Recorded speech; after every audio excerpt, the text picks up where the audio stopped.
if you can oversee your house, then I think you can oversee a business effectively. But I don't think you can do one without the other. If you're just all in on your business and you're not paying attention on your home, where you spend the majority of your time, that's a recipe for disaster. When in doubt, shut the F up. My advice to my fellow contractors is be careful what you put out there, because in this day and age, there's a bunch of trolls out there that can get you way off track. We were trained and brainwashed to be scared of the Russians, but they were the coolest guys and girls. The customer is receiving these all kind of automations from their dentist, plumber, from their mechanic, anyone that they interact with. They are mad about these things as well. And now you can only be a unique business or a brand by adapting this caveman mentality that you mentioned. If you saw my resume and you checked my background, you would have never hired me. I was jumping from job to job to job. But God saw me and he saw how weak and how foolish I was. And he reached down and he pulled me out of the mud. Welcome to the latest episode of season 2 of the Roofing Millionaires podcast, the only roofing podcast where we don't promote anyone and we don't sell you anything. In this episode, we are sitting down with Dominick Fraser from Fraser Roofing in Georgia. And Dominick has done so many interviews in the past where he talks about his own journey and shares his roofing experience. But this time,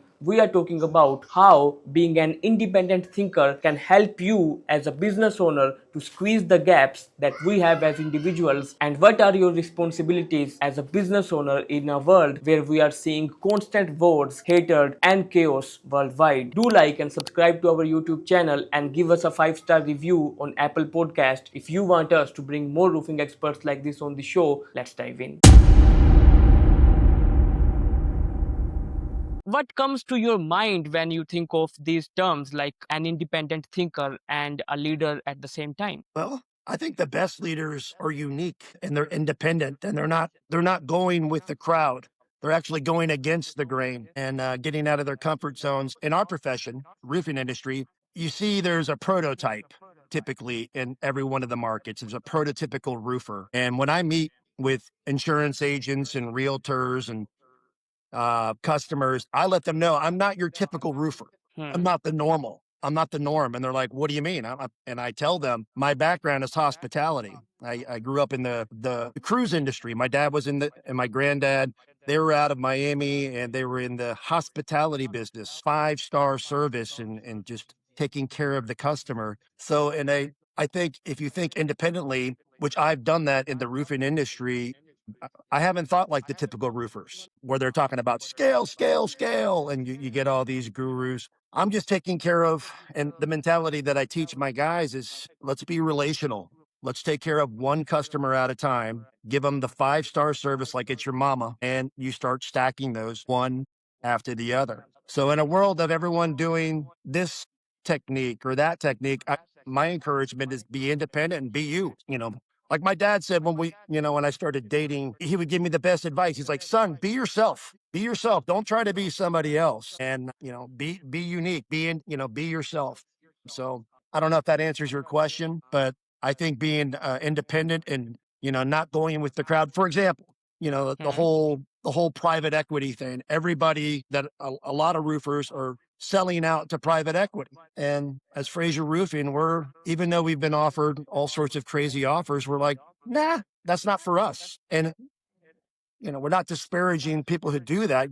God bless them. Way to go. Good for you. But that's not us. It's never been about the money. And I think that's being independent. And when everyone else is going in one direction and we go the opposite direction, I love it. I think it's freeing. What is your definition of a prototypical? Gosh, there's like a prototype in the South. It used to be like a big jacked up truck. It was like a testosterone thing. You would go to these roofing conferences, and my wife and I stopped going to the roofing conferences. I think the last one was in Vegas 10 years ago. But there's like I don't know, there's like a unwarranted confidence. It's just like this over the top, look at me, hype, self-promotion type of individuals. And that's what I kind of saw as very, very combative, very, very combative with the insurance carriers. I always tell my guys, right now we got over 42 sales reps on the team. But why do you want to be combative and fight the insurance carriers and try to make them look bad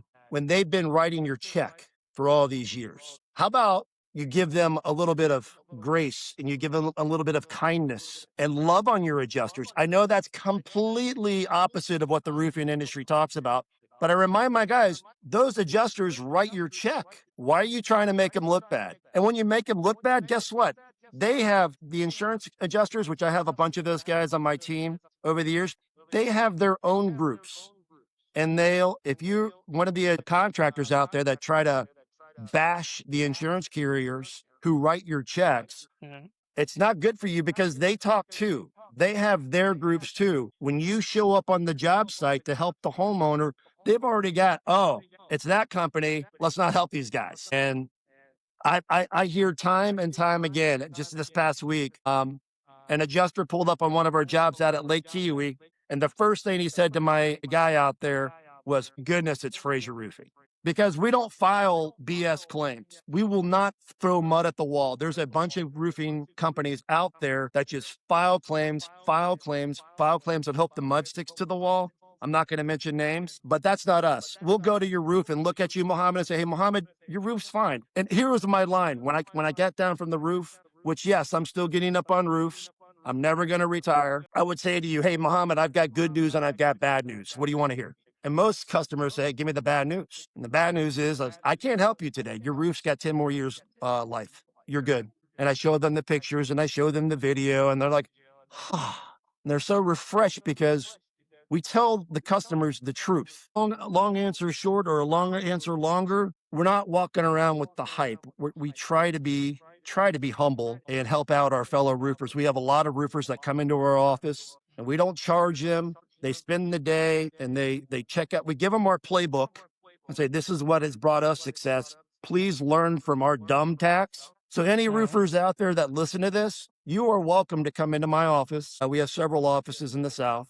I'll show you the playbook and I'll coach you up. And we try to live in it's called the abundance mindset, where here's what we do. If you want to try to beat us out on the field, let's strap on the helmets and let's go. But we've always been trying to live by the abundance mindset. And the more you give, it's a lot better to live in the giving abundance mindset than the take mindset. Okay, that reminds me of the story that you shared with me last time, that when you brought an outside help in your company, the coach, he told you that you are the problem. And being an independent thinker, but all of the things that you are saying, I think so that they are more personal than they are professional. Like, these are the personal traits of someone that get reflected into the business when they are a leader. Do you feel can be an independent thinker if they just don't want to look at the other side of the grass? I always thought that if you want to be the best, you got to learn from the best. So I would seek wise counsel.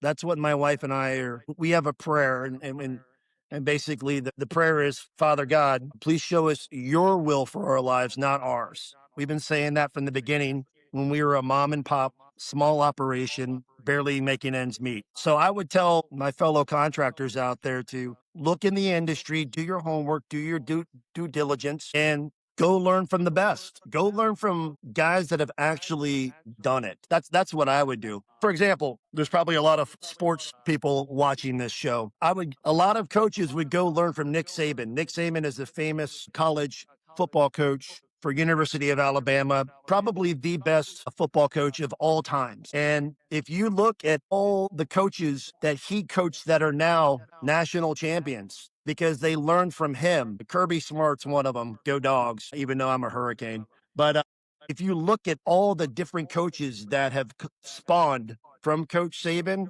that's the kind of leader I want to follow, is a guy that can duplicate success over and over and over again. And he left on top. Go learn from the best is my answer. Okay. And do you think that if you are not an independent thinker, you are not good with your team as well? Because at some point, you will have differences based on religion, based on culture, based on language, based on colors, because you can't just accept what the other party is saying, or you can't even listen that. And that at times allow people to take advantage of you because you are never allowing to the other party to express, so you are not willing to learn what they have to say or what they have to show as well, and that makes you a bad leader. 100%. I mean, it's no secret that Fraser Roofing, we lead with faith and then family and then business. But I have guys on my team that don't believe, that are not believers, that are agnostic or that are atheists, and we love them just the same. Yeah, it's very important that you're respectful and you lead with love, no matter the color of your skin, no matter your beliefs. People are people, and I think we spoke about that before. But people are people, and I'm a strong believer in just loving people where they're at. And I agree with you that people are people. It makes no difference that if someone is killed in one part of the world or the other part, they are humans, and life should be respected. This is what I believe as well. Do you think that as business owners, you and people in the roofing industry have examples to set, and we are not doing that? One of the reasons that I respect you so much is because, just as you said, that a lot of roofers are these prototypical roofers, and they make like short-term decisions of bashing people, of following a trend, of never investigating an event and just jumping into like hatred and commenting things like that. So do you think that as business owners we need to set examples of love, just as you said that love is the answer? And 100%, how? Mohammed. Um, Mhm. it says somewhere in the Bible where too much is given, much is required. So if you're a leader and you've been given the responsibility to lead, you've got people watching you. I equate it to being a parent. When you're a parent, your kids are watching you. They're watching every move that you make. So my wife and I were in a study recently with some other couples, and a guy said, "Caught, not taught. Caught, not taught." Mhm. And he's like, "Your kids are watching every single move that you make." So yeah, too much is given, much is required. If God has given you the responsibility to manage uh, other teammates, you got way more of a burden. You're carrying way more responsibility. The buck stops with you. And I think the good leaders, they treat the entire organization the same, the janitor to the CEO. But yeah, you really got to just love on people and lead with love. And make no mistake, you can't fake it. People are watching you 24/7, 365. Yeah. Caught not taught is the lesson. Lead from the front. And I think the best leaders in the roofing industry are the guys that lead from the front. I've always been that way. Even when I worked on the cruise ships back in the day and I was a Mhm. senior officer, my dad would get ticked off at me because I would always be down in the crew bar with all the crew and the Jamaicans and hanging out with them as a senior officer. And he's like, son, you can't do that. Familiarity breeds contempt. You can't get too close to the guys. And I was like, Dad, I'm not listening. Like, I like being with the guys. That's where you know where the information's coming from. And I'm really thankful to my dad for putting me on the cruise ships. Long story short, when I graduated college, I thought I was a hot shot. And I'm like, Dad, I got my degree. I'm going to come work for you in the office in downtown Miami. And he's like, no, no, no. You got to go put 2 years on the ships. So I worked 2 years in the Mediterranean out of Genoa, Italy, and Mhm. traveled throughout the Mediterranean and the Baltic and the Caribbean. And I did every single position on the cruise ship, starting as a hotshot guy with a degree. I started as a dishwasher, and then I was a pot washer, and then I was the assistant bartender, and then the bartender, and I moved my way up through every single position on the food and beverage side of the cruise ships. So when I did finally become a recruiting manager for my father 2 years later and traveled the world from India to Vietnam to Southeast Asia to all over the world I've been. I learned all the positions and it really helped me relate with my teammates. And I've never lost that mentality. Like, there's nothing that I'll ever ask one of my teammates to do that I won't do myself. My wife is upset with me, Mohammed. I think I told you I've got surgery tomorrow on my knee. Never had a knee issue, played college football, did all the sports, never have had a knee issue in my life. But I went up on a 12-12 the other day because I didn't stretch, I think. And as I was getting up there, something happened. I got back down from the roof. I'm fine, rubbed some dirt on it. Woke up the next morning and I couldn't walk. So tomorrow I'm going into surgery to not replace my knee, but torn meniscus. Do me a favor, say a prayer that the surgery goes smooth. I will pray for you. Yeah.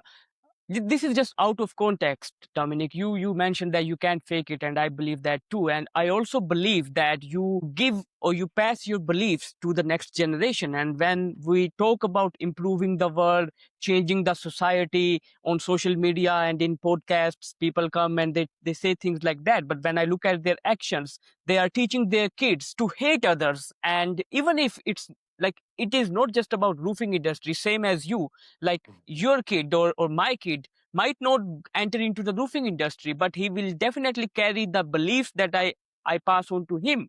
And that will multiply, because when he is a business owner or even an employee, he has the same hatred for others, or he carries the same sort of belief. So how can we put a full stop to this chain reaction? Because otherwise we will never see an end to the wars and to the hatred and to these leaders who control the world taking advantage of the feelings that we have as humans. I believe it starts in your home. Like right now, you're in my kitchen, and so many guys focus on how am I going to teach my team how to do X, Y, Z? How am I going to teach my team to love God and to love people? And right behind them are their kids and their wife, and they're not even paying attention to their kids and their wife. They're so focused looking outwards that they're not looking inwards. So my recommendation is, how do you do it? You start within your home. And in my belief system, it's first your wife and then your kids. That's the greatest discipleship you will ever lead in your entire life, is inside of your home. So that would be my recommendation, is like, take a look. Are you loving on your wife? Are you taking her on date nights? I mean, she's number one. Make no mistake. Your spouse is number one. Your children's number two. I'm sorry. Let's start over. God is number Right. one. God is number one. Your spouse is number two, then your kids, and then it's your team. So it's really hard for you to lead a team if you're not leading your home. So there's another part in the Bible where it talks about the qualifications for being a leader in the church, and it uses the term an overseer, the term overseer. An Mhm. overseer, if you're going to get qualified to be a deacon or something like that within the church, you have to have these qualifications. You can't be a drunk, you can't do these certain things. There's a list. So my recommendation is, check that out. What does it require to be an overseer? And if you can oversee your house, then I think you can oversee a business effectively. But I don't think you can do one without the other. If you're just all in on your business and you're not paying attention on your home where you live, where you spend the majority of your time, that's a recipe for disaster. And I remember last time when we talked, you mentioned that you kind of ignored your wife for years, and then you realized that it's not how I want my life to be. So how did you come to that realization, and how can someone, if they are in the same shoes as you, do that and recover from this madness about business as soon as they can? I got sober. I used to be an alcoholic.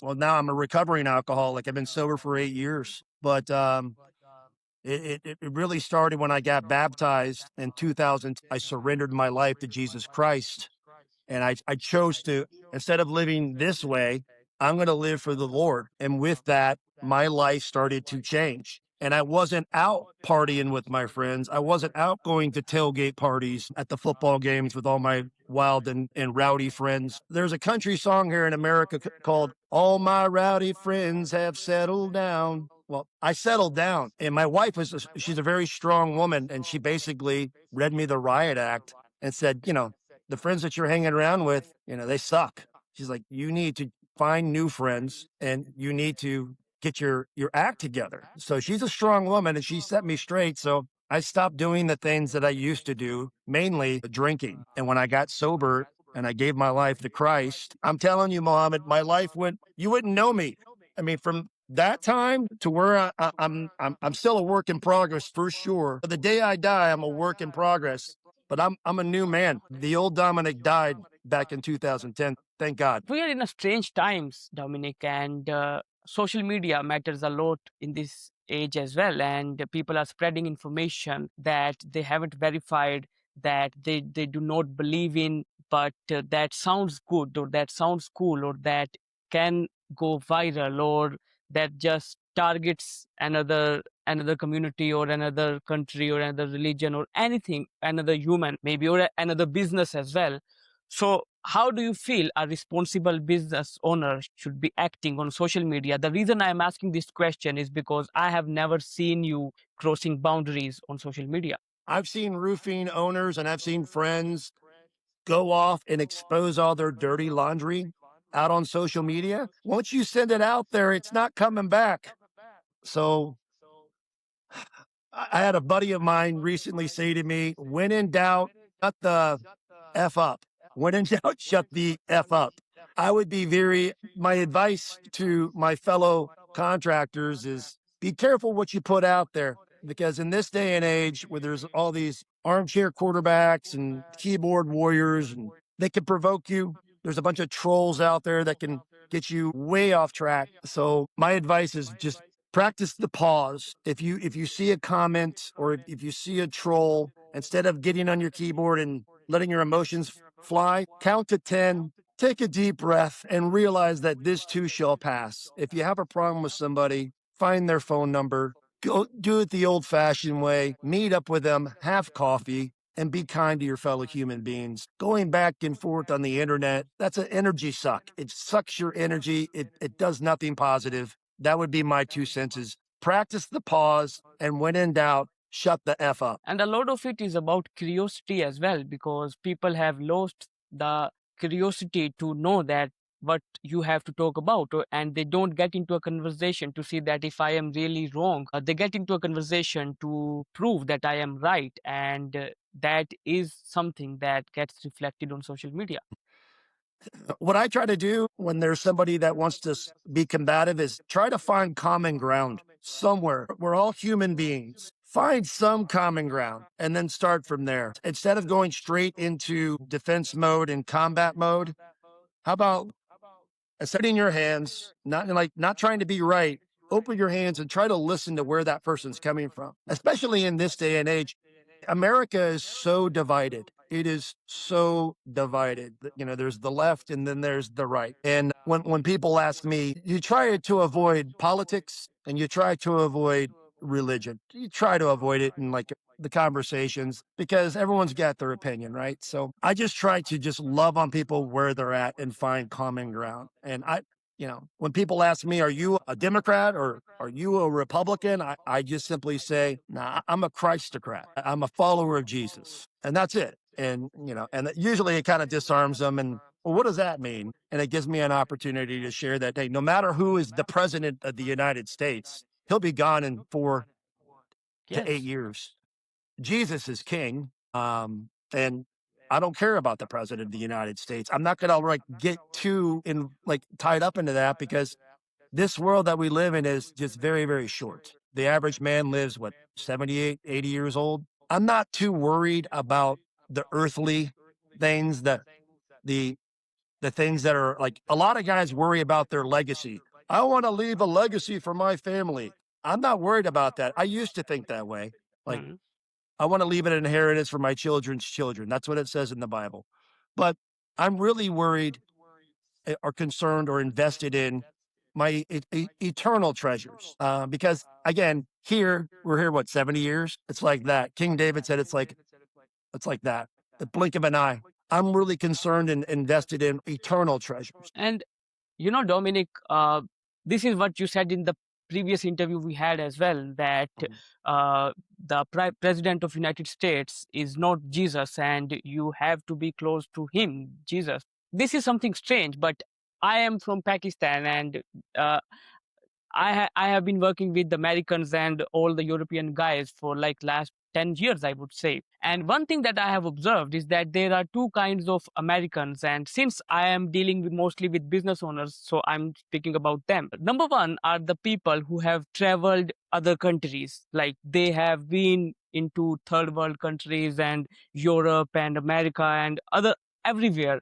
And the second category is people who haven't traveled anywhere besides the US. And this is the second category that has more hatred towards the other countries. And one question that I use these days to disarm people is that, have you ever traveled any country besides the US? And they say no. And they just, I tell them that you need to, because you don't know, you have seen everything on social media.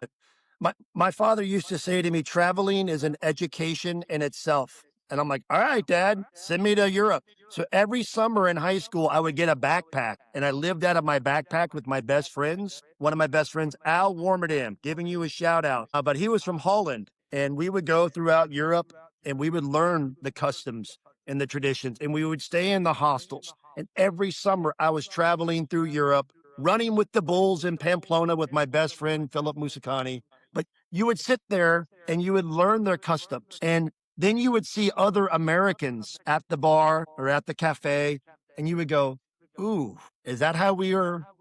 Is that how we are perceived? Because you'll notice an American in these cafes, they're loud, very loud. Waiter, hey, I need some food. And the French, which I'm not a big, anyways, the French, I remember them calling it the ugly American. And it depends where you are in France, because in northern France, they loved us because they remember the war. In southern France, they loved us because of the tourism. But you go to Paris, they don't really like Americans. And I asked the guy one time, why don't you like Americans? And he's like, you guys think you are the best, and I listened to him and I'm like, and he actually pointed, it's like, you see that? That's the ugly American. And he pointed to a guy at the cafe and the guy was being loud and obnoxious. So I'll never forget this story, Mohammed. I was in the Mediterranean and I went to a Russian party. And all I had to offer was I had Marlboros. I used to smoke cigarettes back in the day and they were drinking their vodka. And I was the only American at the party with all these Russians and they were singing their songs and they were having a good time. And I was trading cigarettes for, their vodka. Anyways, when you're sitting there, and we were raised in America back in the 70s and 80s to be scared of the Russians. They're going to bomb us and we're going to bomb them. And I remember there was drills where you hide under the table because of the nuclear bombs and stuff.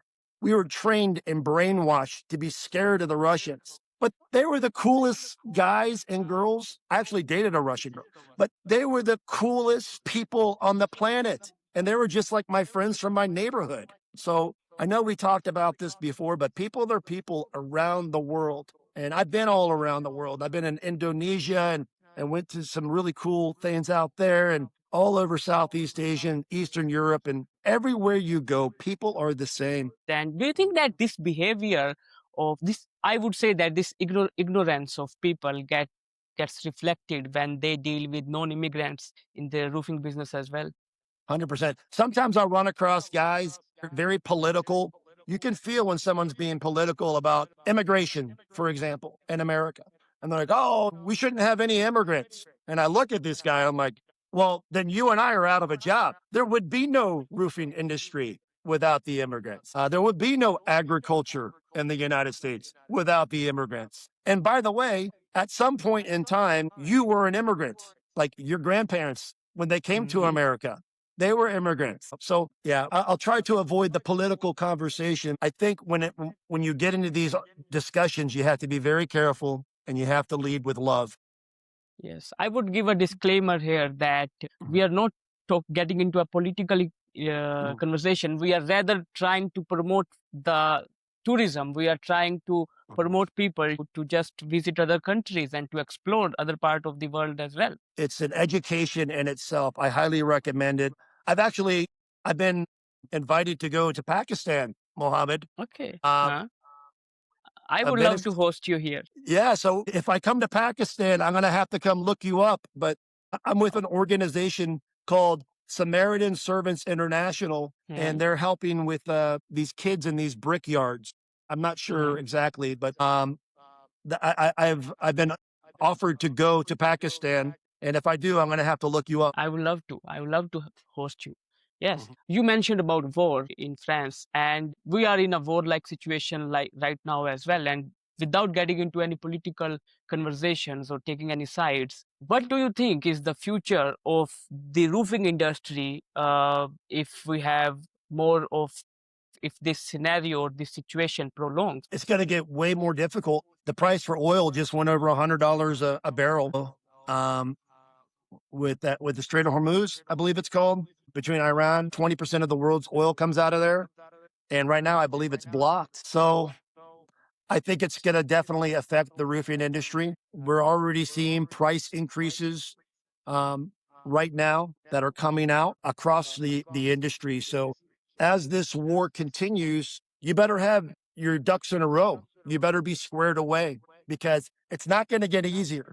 The roofing industry, and they all warned, all the experts warned it was going to get more difficult with the insurance carriers tightening up and moving the goalposts, with private equity coming in and buying everything up. And they're very hard to compete with. They have a lot of money. But on top of that, with the price of petroleum going up, and it's going to continue to go up, you better be squared away. You better have reserves and prepared for battle because the roofing industry is going to get more and more difficult. There's no doubt about that. So this war is not a good thing. I wish we could find peace very quickly and we could find resolution, not only because of business, but because, war. Is there any strategy or any plan that you are adopting in your roofing business in relation to the current situation of the world? Absolutely. You were talking about independent thinkers. Right now, I see a lot of roofing companies going AI, and technology. And we're doing the opposite. We're getting back to caveman mentality, knocking door mentality, fundamentals, living lean. In light of all the world, instead of dumping more and more money into technology and more money into all these gadgets, we're getting back to the fundamentals and we're leaning down our teams. We pruned our team. We shut down 2 of our offices last year. We had to cut over a dozen people on our team last year. It was the roughest year in my roofing career was last year. And we lost a lot of people that I love and that I miss dearly. But sometimes you have to prune the tree in order to survive. So last year was a trial by fire and we got hit with a lot of different things, but we feel stronger than ever. We feel lean and mean and ready to go after it. And we've already started off the year back on track by getting back to the fundamentals. In light of what's going on in the world, we're just going to put our blinders on, and not get caught into all the fear mongering. There's a lot of fear mongering out there. We're just going to stay resolute, stay faithful, and love God and love people and stick to the recipe that's gotten us through the storms of the past. And that's another thing. I see all these roofing companies popping up. And my number one question to a homeowner when they're saying, why should we choose Fraser Roofing over XYZ roofing company? My number one question to the homeowner is, can they honor their warranty? Most roofers around here offer 10-year warranties. But if a company's only been in existence 2 years or 3 years or 5 years or 7 years, they haven't even honored their warranty. So Fraser, we've been here since 2009. So I think that's 17 years now. We actually honor our warranties. We're here for the long game. We have deep reserves. We're debt free. And we're not owned by the private equities. We're a privately owned faith family business, and we're here to help you for the long game. So to summarize, with the current affair of the world, we're putting our blinders on and we're going to take care of one customer at a time. And we're sticking to the fundamentals. So if the whole grid goes down, Mohammed, and everything goes to crap, our caveman mentality is going to survive. And Yes. from day one, when you walked into my office, I had a giant lion. And I would tell these guys that would come into my office, I was like, it's this Fraser Roofing is eat what you kill. It's eat what you kill. We got to go out of our caves every single day, kill something, drag it back, and feed the family. And if you can't be a hunter-gatherer, we're probably not the company for you. We're not the company for lead babies. There's a bunch of lead babies out there. Like, give me the leads. I will just tell them, we're not for you. We're hunters. And we really are hunters, like in real life. Like, if you look at our extracurricular activities, you usually find us on a fishing trip or a hunting trip out in the woods with our families. Yeah, and I agree with you that even though I have studied machine learning, AI, and automations, I am a graduate in that, but still I advocate for not being mad or just blindly following them. Regarding lead babies, I also agree with you that people come to me as well and they say that, Muhammad, please sell me leads. And I say that I'm not the company for you because I don't sell leads. And you know what? One example that I give to my clients is that you are mad about automations and AI, but you are not the only one who is using that. The customer is receiving these automated messages or all kind of automations from their dentist, from their beautician, from their like anyone, from their plumber, from their mechanic, anyone that they interact with, they are mad about these things as well. And now you can only be a unique business or a brand by being like by adapting this caveman mentality that you mentioned, by caring about that person, because that will show them that you have that emotional connection which cannot be replaced by any machine. No, you said it. You said it. It's relational. It's always going to come down to relational, not transactional. So, no, you said it perfectly. Okay, I'm gonna come back to war, Dominic. You know what you meant? I did not know that part because, of course, I'm not an American. That you mentioned that like Americans were scared about Russians, and then when I was born, I think so that. That Russia was replaced by Afghanistan. That Afghanistan is gonna bomb you because 2001 and 2 I was a little kid and I remember all these things. And then now it's Iran, and it is a pattern that any person with eyes open can see. And I'm not defending anyone. Yes, there are good and bad in every country and in every religion and in every community. But the leaders, they are using your opinions and your polls and your suggestions as a way to justify their attacks on other countries. So you being a responsible leader, I don't know how to rephrase it.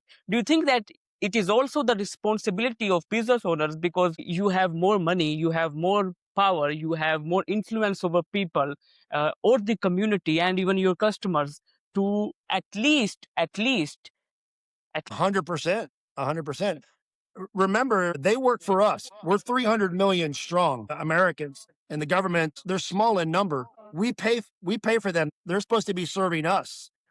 So I think as leaders, there is a responsibility. That's what we need to remember is we pay for their jobs.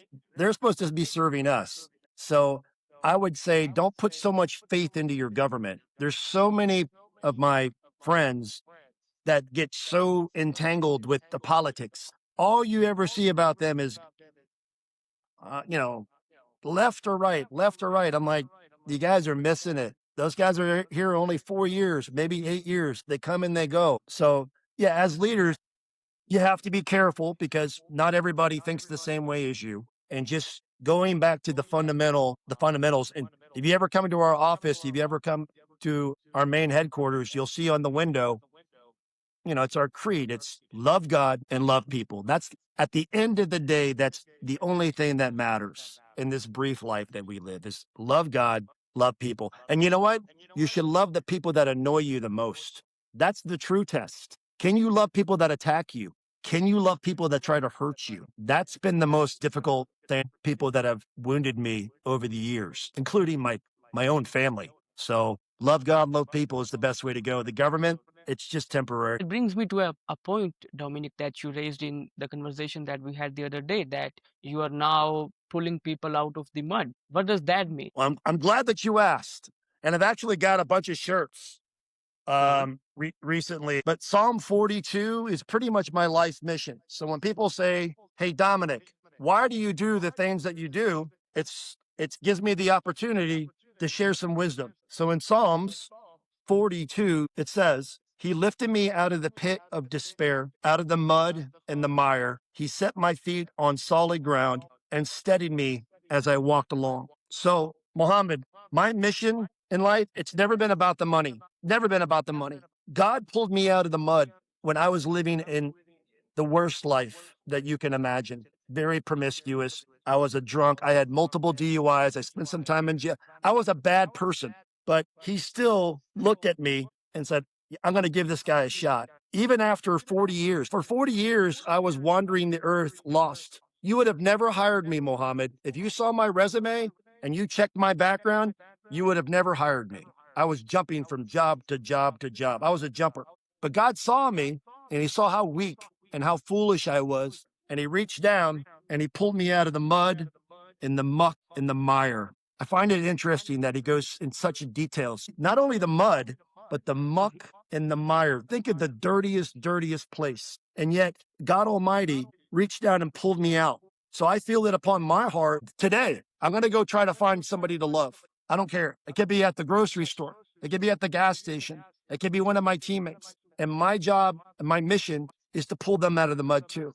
And that has been the greatest joy of my life. The joy of the Lord is my strength, that I have the opportunity now. He's given me a second chance in life to go help out my brothers and my sisters and pull them out of the mud. So if you ever go to our conference room where we have a lot of trainings in the main office, there's a picture of the cross, a wooden cross up on the wall, and it's a picture of a hand reaching down and grabbing a man, and then that man is reaching down and grabbing somebody out of the water. And whenever people ask me, why are you doing this? Why don't you retire, Dominic? You've been in this game too long. I point to the cross and I'm like, I can't retire. This is not a job for me. This is anybody who knows me or our organization. This is more like a ministry. And, you know, our mission is to go out and pull people out of the mud. And it's kind of funny that we're in the storm restoration business where storms come in and they destroy places, and we get to go in and help our fellow human beings and pull them literally out of the mud. And if they ask us a question, we're happy to share why we do what we do. How do you know that someone does not want to get out of the mud, and that correlates with the other statement that you made? And I genuinely want to learn this, that you said that you have to love people who hate you or who attack you because they need the love, they need that, maybe because they have unhealed wounds and that need to be healed. So these are two statements, and I think so that they correlate because maybe the person who is in the mud, they feel that Dominic is helping us, but we are not responding the way we should, and we are attacking him by not getting out of the mud. And that is another form of love that you can keep pouring. That okay, until you don't get out of the mud, I'm gonna keep pulling you out of it, and maybe even if you don't, even if I die in this process, my purpose is just to pull you out of the mud. And whether I'm successful in it or not, that is not the determination factor for whether I was successful in my purpose or not. My purpose is just to pull. 100%. I've heard it said, Mohammed, that it's what you know this and I know this. You and I cannot change anybody. You or me, we can't change anybody. However, we can point to the one who did change us. So I've heard it said that it's our job to converse, and it's the Holy Spirit's job to convict. So I know that I can't change anybody, but I can love on somebody. And, you know, even people that are mean or ugly, you know, one of the disciples asked Jesus, how many times should I forgive my brother? And Jesus said, 70 times seven, 490 times. The ones that are trying to hurt me, which I've got a long list and they can get in line. I'm going to love them. I'm going to love them. I'm going to invite them to my table, and I'm going to break bread with them. There is power in breaking bread and looking somebody face to face and just saying, hey, man, I love you, dude. If they don't listen to you, you don't stop trying. You don't stop trying. So I think God's got perfect timing. And is there anything that you feel I should have asked you, but I did not, and you want to talk about that? Last year was tough for everybody. So I know a lot of contractors watch your show. I would say to my fellow contractors, hang in there. If you need help, reach out to me. We don't have all the answers, but we paid a lot of dumb tax. Happy to help our competitors or our allies. Just hang in there. Keep plugging away. Take it one day at a time. Last year, I saw one of my good friends, Jim Johnson, with Contractor Coach Pro. There's your shout out, Jim. He just posted something about the big squeeze. 2025 was the big squeeze, and he went through all of the data and why last year was so difficult for so many contractors. One of the things was the storms were down 70%. Storms were down 70%. A lot of the roofers out there are storm dependent, especially the storm chaser guys. You know, I think this year's going to be much better. I want to give encouragement to my fellow roofers. Don't quit. Don't give up. This whole business is cyclical. Some years are hot, some years are not. So don't go buy the Maserati or the toys. Build up your reserves, store your nuts away for the winter, and keep plugging away. That would be my word is just this whole business is cyclical. Stay the course and do not be afraid. And I agree with you. I read somewhere that inaction itself is an action. Like if you don't take action, you are taking action, and that is sometimes the wisest choice that you can make. And I also think that it does not have to be this way, that in 1 year if you made 5 million, then the next year or the following year you have to make 7 million and then 10 million. If 1 year you make 5 million, the next year can be 3 million or 2 million, and that's totally fine if you are in a marathon, not a sprint. 100%. This whole business has always been peaks and valleys. If anybody says you should just, the sign of a business is just scale, scale, scale, and that's the determining factor, they haven't been in the roofing game very long, or they don't know what they're talking about. This business is up and down, and it always will be. So yeah, just stay the course. And tough times, as my dad always told me, tough times don't last. Tough people do. Let's just say you are sitting down in front of a young roofing business owner, and we are like in a chaotic and divided world. What advice do you have for him? Like, what kind of man he should be? You should be a masculine man. You should be a real man. You should be a warrior. Throw on Gladiator, the movie Gladiator. Throw on Braveheart. Men were supposed to be wild. And if you haven't read the book, read Wild at Heart. All of God's greatest warriors were wild. King David, let's just pick out one in the story. King David was wild, and he was a warrior, and he was a mess. And I mean, he was the apple of God's eye, yet he killed his best friend so he could sleep with his wife. What? So there is hope. But when I'm talking to my fellow men out there, I was like, be a man, be strong, be courageous. Do not be afraid. Do not be discouraged. For the Lord your God is with you wherever you go. Be a man, especially in this emasculating world where they try to talk men down and talk about toxic masculinity and all this BS. Be a man. Step up, lead your family, and protect and provide. The only thing I want to do besides pulling guys out of the mud is teach them to protect and provide, because that's your responsibility as a man. Yes, and I was having a conversation with another roofing business owner last week, and he told me that if being a provider and a protector makes me a misogynist in the eyes of the world, I have no problem with being a misogynist. I agree with that, gentleman. Okay. Thank you so much for your time, Dominic. It was a pleasure having a conversation with you this time. And maybe next time we have a different topic and we can just explore that avenue as well. I pray for you, for your health, and I pray for your surgery tomorrow, and I pray for your business and for your family and for each and everyone that you want to pull out of the mud. Thank you so much for your time. Have a great day.